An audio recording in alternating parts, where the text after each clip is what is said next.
Now on Coast TV News. We've been dealing with steady showers and another wave of rain on the way, and we have a newly issued coastal flood advisory for our area.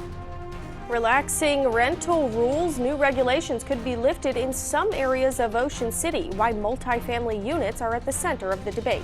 And the Boys and Girls Club in Georgetown, their fight for funding and futures. And pause and policy. The rules have not changed, but some say it's time they do. A look at where and when dogs are allowed on Delaware beaches. This is Coast TV News at 5. Here's a live look into Rehoboth Beach as storms make their way across Delmarva. Good evening. I'm Christina DeRobertis. And I'm Charlie Sakaitis. Welcome to our News at 5. We begin tonight with that wet weather here on Delmarva.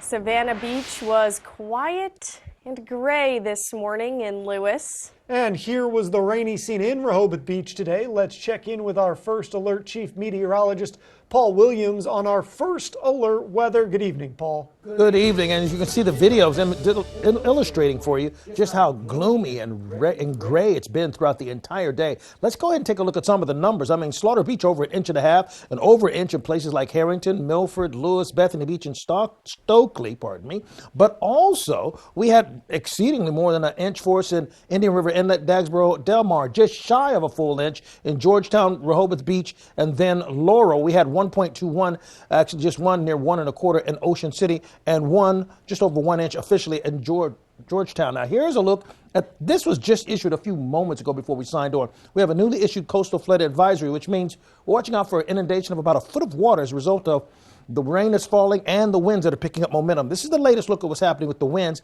We also have a small craft advisory, so we have blustery conditions along the beaches along with this. Now this has been a raw, wet day all day long, and we may have more of this on the way. Thank you, Paul. The Ocean City Council is looking to lift some rules on some homes in their town. Coast TV News reporter Kevin Zapay shows us who this is going to impact and why it's happening. Before you book that weekend rental in Ocean City this summer, be sure you're up to date on the rules. Some of them have changed, specifically in residential areas and mobile home neighborhoods. Visitors are limited to 2 people per bedroom, and right now there is a 5-night minimum length of stay. That is going to be challenged by a referendum later this year. Meanwhile, the town is also looking to lighten regulations on some multifamily homes in those same neighborhoods. Think of those as everything from duplexes to condos. And in Ocean City residential areas, there are a lot of them. We don't want to take away their ability as a multifamily property if they were legally permitted in order to rent. According to the council, all these new ordinances were meant for specifically single-family homes in residential areas, and the council views these multifamily homes in a different light. We do not feel that they should be part of that ordinance. They are multifamily structures, so what we're doing is we're working on a way to carve them out of that ordinance. Terry Miller, a realtor in Ocean City, believes that having different rules in the same area is a recipe for disaster. You're literally going to have places that are surrounded by people that can rent, but they can't. So it doesn't really make a lot of sense.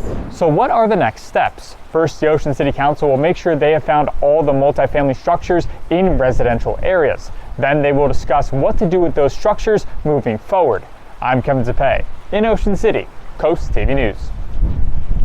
And this brings us to our Coast TV poll. We want to know, what's your biggest concern with multifamily homes? Let's take a look at the results here. Take a look at your screen. You can see some mixed answers. 16% say overcrowding, 52% say parking issues, just 8% with rule evasion, 24% say they have no concerns. And if you haven't voted yet, this one's easy to do. You just go to coasttv.com or use the Coast TV mobile app.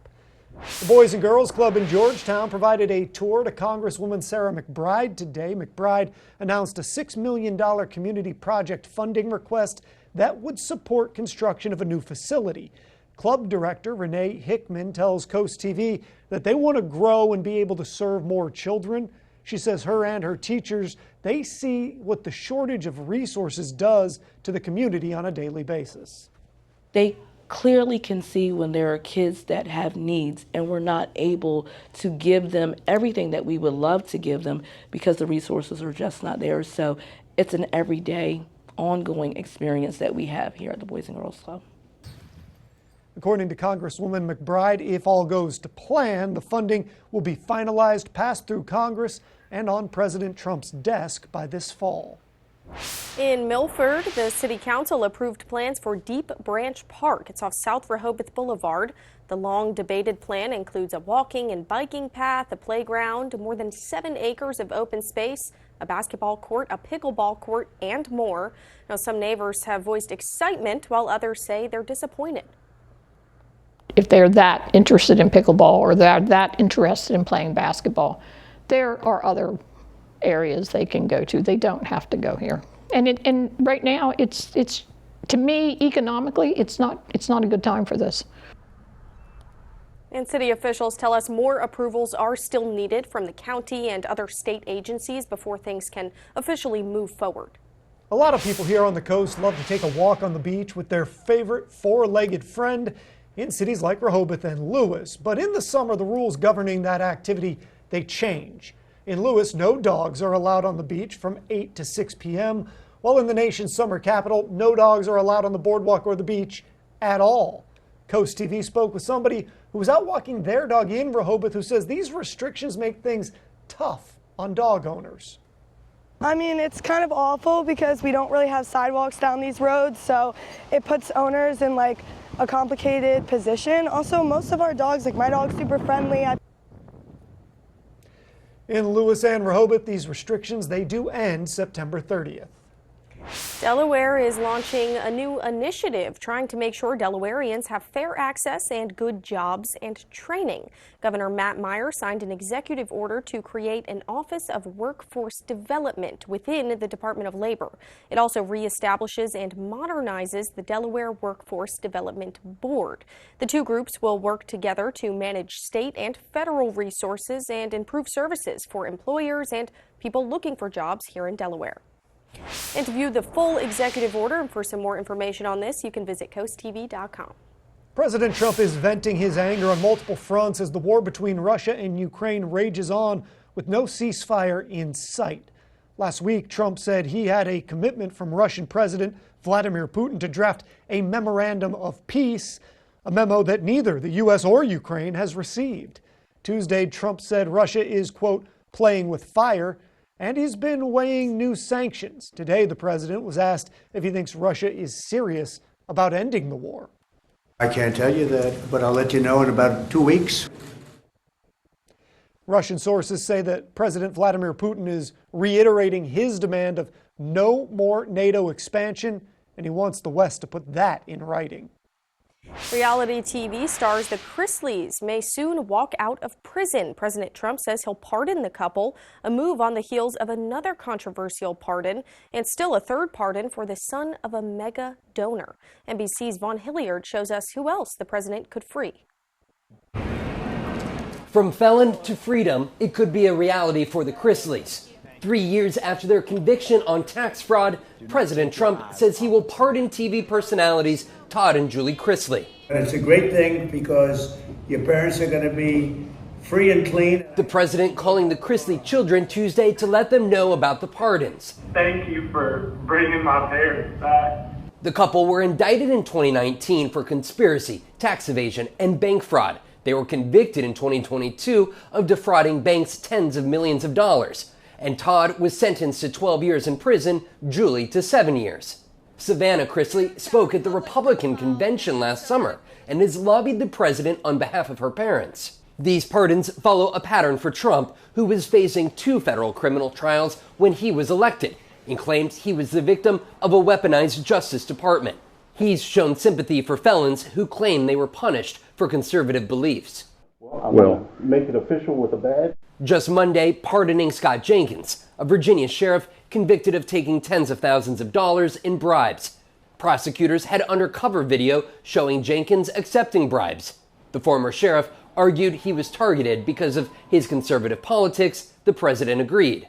And another controversial pardon last month, Paul Wolzak, the former nursing home executive convicted on tax crimes and sentenced to 18 months in prison. The New York Times reports his mother attended $1 million per person fundraising dinner at Mar-a-Lago, raised money for Trump campaigns, and was part of the group that publicized Ashley Biden's diary.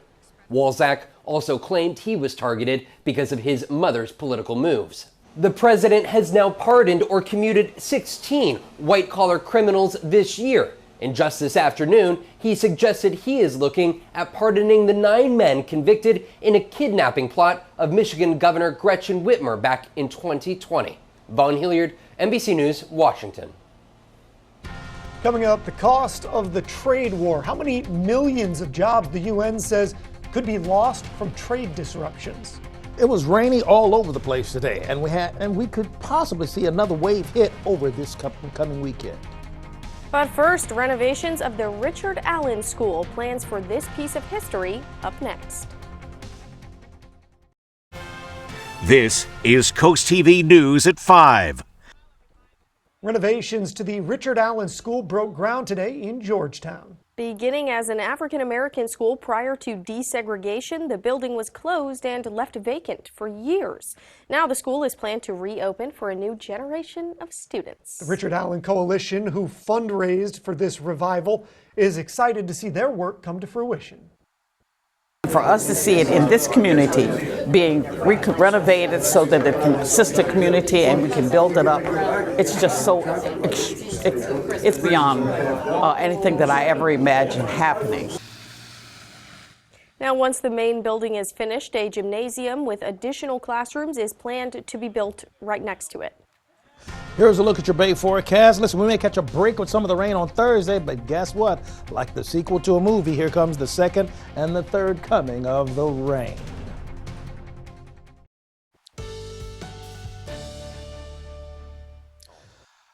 Lots of rain, and we continue to deal with more rain for later on tonight. We may catch a break on Thursday, but then following that, another couple of days of rain roll in right behind it. Our Cambridge camera, 63 degrees with cloudy skies in Cambridge, and we're going to stay in the lower 60s for tonight. We're at 61 degrees right now in Milton, but not just there in Millsboro, Georgetown, as well as Seaford and in Laurel. And the winds right now picking up a little momentum, coming primarily out of the east-southeast. We have recorded gusts of 24 miles per hour in Georgetown as well as Indian River Inlet. Now, we do have small craft advisories in effect for our area, watching out for very gusty winds. And we have this newly issued coastal flood advisory as well. So we're looking at blustery conditions and the rain that's accompanying that. All of that is helping out. Also, a small craft advisory that's issued for Ocean City down toward Chincoteague, and we're concerned about gusty winds over towards Cambridge as well. So, breezy conditions on the beaches. Here's a look at the rain. Most of it, the lion's share of it, is already carried out of the way as far as this wave is concerned.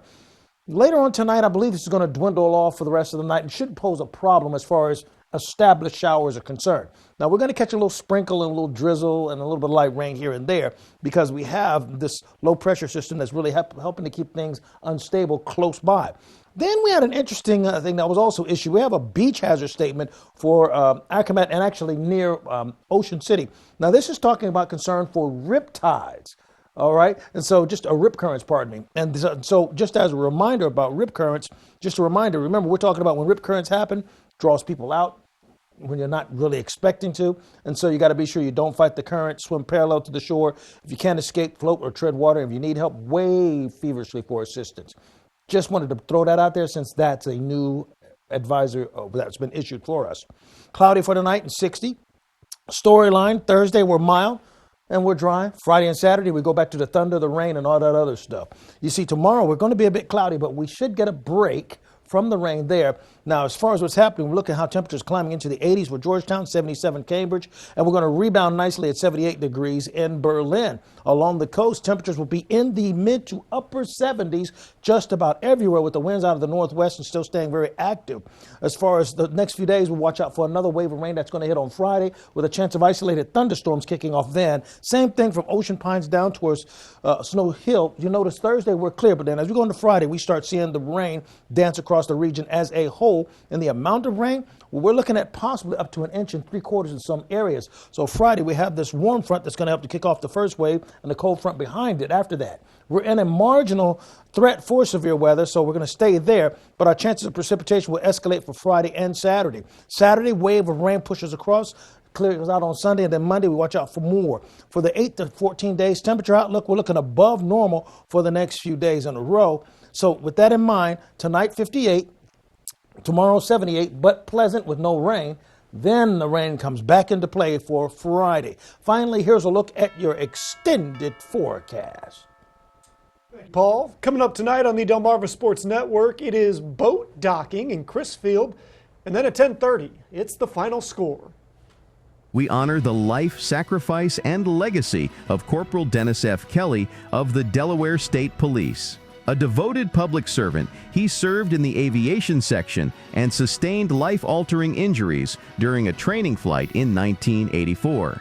Though left a quadriplegic, he faced the next 40 years with courage and resilience. On December 21, 2024, he passed away from complications related to his injuries. We salute Corporal Kelly for his unwavering dedication, and we remember him as a true example of strength, service, and sacrifice.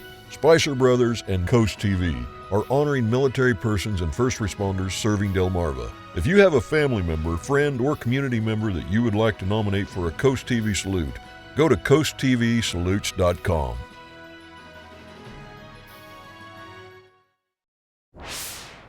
Companies are warning investors about the risks of becoming the next target of consumer boycotts. There is an increasing number of consumer and legal backlashes to diversity, equity, inclusion policies. Also, environmental, social, and governance initiatives. Companies including Walmart, Target, and Home Depot, they are all concerned over rolling back these programs. The United Nations is warning millions of jobs could be lost due to economic slowdown caused by President Trump's trade war. The UN predicting 53 million new jobs worldwide this year, which is 7 million fewer jobs than earlier forecasts. The agency says there are nearly 84 million jobs across 71 countries that are directly or indirectly tied to U.S. consumer demand. In health news, the COVID-19 vaccine will no longer be recommended for healthy pregnant women and healthy children. Last week, the FDA announced it's overhauling its approval process for COVID-19 vaccines as the overall vaccine policy continues to change, which is a move that could impact the availability of future shots for older Americans and people at high risk of serious COVID-19 infection. A new study shows healthy people who regularly smoke marijuana or ate THC-laced edibles showed early signs of early cardiovascular disease similar to tobacco smokers. And researchers found vascular function was reduced by more than 40% in marijuana smokers. The function fell by more than 50% in people who ate THC edibles regularly compared to those who did not. Now here's a live look outside into Milford. We'll have one more check on the forecast coming up after this. Well, a group of Kent County 7th graders made a big impact today for one small pup. Rue, a 4-month-old puppy born without front legs, was rescued from a high-kill shelter and needed a wheelchair. That's when students at Providence Creek Academy in Clayton stepped in. They used a PVC pipe, training wheels, and some creativity and designed a custom wheelchair in just 3 weeks. Today, Rue visited the school to try it out and meet the young inventors who gave him the gift of mobility. It just teaches me teamwork, and I feel like if I did, I want to do stuff like this in the future because I like I like helping other people.